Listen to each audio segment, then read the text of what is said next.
na even if Congress is mandated to process this, Congress doesn't have, the House doesn't have a choice, and the Senate doesn't have a choice once these impeachment complaints are filed. But I don't think that now is the time to go through that. Ngayon, mga kotsero, nagsalita si PBBM na naman, na-ambush interview eh.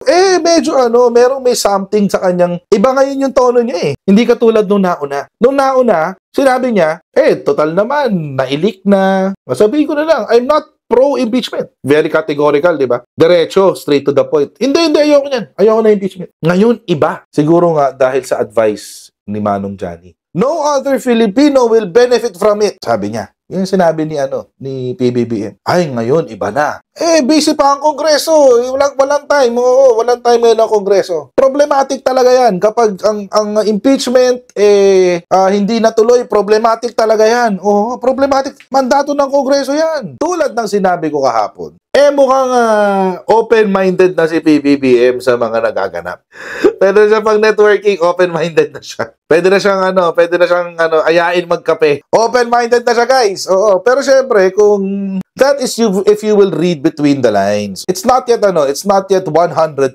Pero I think it's because nag-iingat lang siya. Oo. So, punta ngayon natin yung naging kasi dito kasi siya na-ambush interview si PBBM. To which, mga kotsero, we found out the real score sa pananaw ni PBBM. Konting backtrack sa history, as usual, alam nyo naman, kilala nyo naman ako. Kapag nagla-livestream, binubuo natin yung konteksto. So, noong nakarang araw, last week, if I'm not mistaken, noong Monday lang pala. Noong Monday lang. Nagkaroon ng rally in support of, officially, ang press release, kasi ngayon nakakalito na eh. Pasensya na po sa mga sa mga kaibigan nating INC, please no offense. Pero nakakalito na rin eh. Kasi nung Monday, it's in support of PBBM's call of no impeachment. Yun yung official statement ng INC. But yung events that unfolded during the rally actually caused by Rodante Marcoleta at yung pang-hijack ng mga DDS dyan sa event na yan. Which until today, hanggang ngayon mga kotsero, binibida pa rin ng mga DDS. Ginagawa pa rin nilang parang it's a moral victory for the Duterte supporters. Yung INC rally. Kaya nga kaya ako medyo nalilito na rin ako. Ano ba talaga? But anyway, let's go with the official press release. The official press release is, it is in support of the President's call to not impeach Sara Duterte. Wag daw i-impeach. At sinusuportahan daw yun ng Iglesia ni Cristo. But then, mga kotsero, a few days later, nagsalita ang Juan Ponce Enrile. And si Juan Ponce Enrile, alam po natin mga kotsero, is a person who is close to the ear of the President. Malapit po ang kanyang tenga. Ibig sabihin, pinapakinggan po ang mahalaga ang opinyon ni Juan Ponce Enrile sa Pangulo. So, nung nagsalita si JPE, sabi ni JPE, babala ni Enrile, pag sinunod ang logic ng INC ukol sa impeachment, it's a very detrimental precedent. Detrimental, ibig sabihin, ito ay makasisira. Hindi maganda, makasisira. Ito, kapag sinunod natin ang lohika ng INC ukol sa impeachment. Yun yung sinasabi ni Enrile. Makasisira daw ito sa ating bansa. Ngayon, mga kotsero, basahin natin yung buong statement. Ano ho ba yung logic? The logic is, in order to maintain peace, let us have peace. Let there be peace on earth and let it begin with Sara Duterte and Bongbong Marcos. Parang ganun. So, ang problema, wala namang problema sa peace. Ako nga, pro-unity team ako kung tutuusin eh. Sinuportahan natin ng unity team eh. Kaso, traidor lang talaga tong Sara Duterte. Traidor. So, ako kung tutuusin, pro-peace ako, pro-unity team. Kaso mo, traidor itong si Sara Duterte. Hindi lamang niya tinraidor si PBBM, tinraidor din niya ang bansang Pilipinas. Paano? Sa pamamagitan ng paggamit ng pondo ng bansa na hindi ayon sa kung paano ito gagastusin. So, mga kotsero, ito po, ito na ang labanan ng dalawang prinsipyo. Hindi na ho ito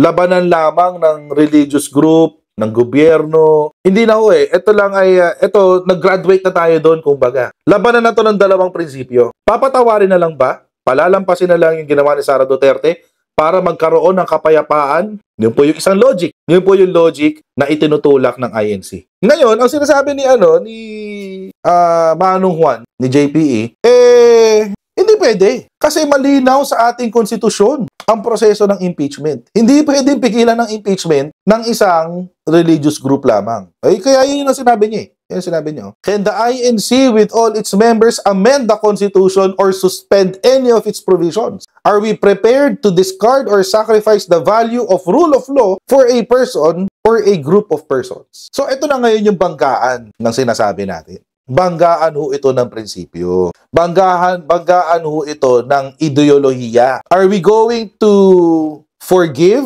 therefore have peace? Or are we going to value the rule of law and implement justice? Yun na yun ang kwentuhan dyan, guys. Sa Tagalog, papatawarin na lang ba natin si Sara Duterte para magkaroon ng kapayapaan? Or hahayaan natin bumagsak ang mabigat na kamay ng batas at bibigyan ng hustisya? So, eto ngayon. So, kahapon, nagbitaw ng salita si E.S. Bersamin, di ba napag-usapan natin kagabi, na siniseryoso daw. There is serious consideration sa mga binitawang salita ni JPE. Siniseryoso daw ng Pangulo. Tama lang ho yun. Kailangan ho niyang seryosohin yung sinabi ni JPE. Bakit? Because tama po yung sinabi ni JPE. This will be a very detrimental precedent. Imagine, mga kotsero, what if in the future, meron tayong gustong i-impeach ulit na opisyal? Sobrang sama talaga. Sobrang whatever, etc., etc. Pero dahil may isang religious group, I'm not saying INC, any religious group for that matter, Catholics, Christians, pati yung kulto na KOJC, sabihin natin na ganun, na isang religious group na sumuporta sa kanya, hindi pwedeng impeach, peace tayo, peace. Nagawa na sabihin natin, nagawa naman na yan noong 2024, 2025 Ba't hindi natin gawin uli ngayon? It's such a dangerous precedent. Delikado yun, mga kotsero. Tama po si Manong JP. May punto ho siya. Alam nyo, mga kotsero, the law may be harsh. The law may be hard, but it is the law. Ngayon, mga kotsero, nagsalita si PBBM na naman, na-ambush interview medyo merong may something sa kanyang, iba ngayon yung tono niya Hindi katulad nung nauna. Nung nauna, sinabi niya, total naman, nailik na. Sabihin ko na lang, I'm not pro-impeachment. Very categorical, di ba? Diretso, straight to the point. Hindi, ayoko niyan. Ayoko na impeachment. Ngayon, iba. Siguro nga dahil sa advice ni Manong Johnny. Marcos on Enrile's impeachment view. He's right, but it's problematic. Yun. Ito ang pangit ang headline dito ni Inquirer Medyo loaded tong headline niya. Kasi hindi naman yan, wala dapat but Sa Tagalog kasi, tama si Enrile pero problematic. No, it's not that. Hindi yun ang sinabi ni PBBM. Napakalinaw na sinabi ni PBBM. Pakinggan natin yung kanyang sinabi. Well, JP is one of our best legal thinkers in the country. And he's right. There is a consequence to, there will be a precedence, and it will be very problematic. But, see? Tama daw si JPE, may magkakaroon ka ng detrimental precedent, and it will be problematic. So, but I still think, paubayan na muna natin sa ating, total, as a practical matter, papasok na tayo sa campaign period. Wala ng congressman, wala ng senador dahil nangangampanya na sila. Hindi tayo makakapagbuo ng quorum. And so as a practical matter, the timing is very poor. May iba ngayon sa mga sinasabi ni PBBM. Iba na, that is very categorical. Sinasabi nila na, no, hindi ako pro-impeachment. Si Kuko na nakawin lang niya ng oras ng Kongreso sa mga mas importanteng bagay tulad ng pagsusulat ng batas para sa mga Pilipino. No other Filipino will benefit from it. Sabi niya. Yung sinabi ni PBBM. Ay, ngayon, iba na. Busy pa ang Kongreso. Walang time. Walang time ngayon ang Kongreso. Problematic talaga yan. Kapag ang impeachment, hindi natuloy, problematic talaga yan. Problematic. Mandato ng Kongreso yan. Kailangan ituloy nila ang impeachment. Mandato yan. Pero problematic Ang oras Yung panahon natin kulang tayo sa oras. Iba na ngayon. Yung una, mga kotsero, the first time he spoke about the impeachment, it's very categorical. No. Yun ang sinabi niya. No impeachment. Walang impeachment. Yun ang una niyang sinabi. This time, walang oras. Paubayan lang sa Kongreso yan. Iba yun, mga kakutsero. Bakit daw? Kasi walang panahon. Masama talaga yung timing. Well, syempre, hindi naman kontrolado ni PBBM yung mga nag-file ng impeachment eh. Kontrolado ba niya ang utak ng mga NPA? Syempre hindi. Kontrolado ba niya ang utak ng mga dalawang ping CPP? Syempre hindi.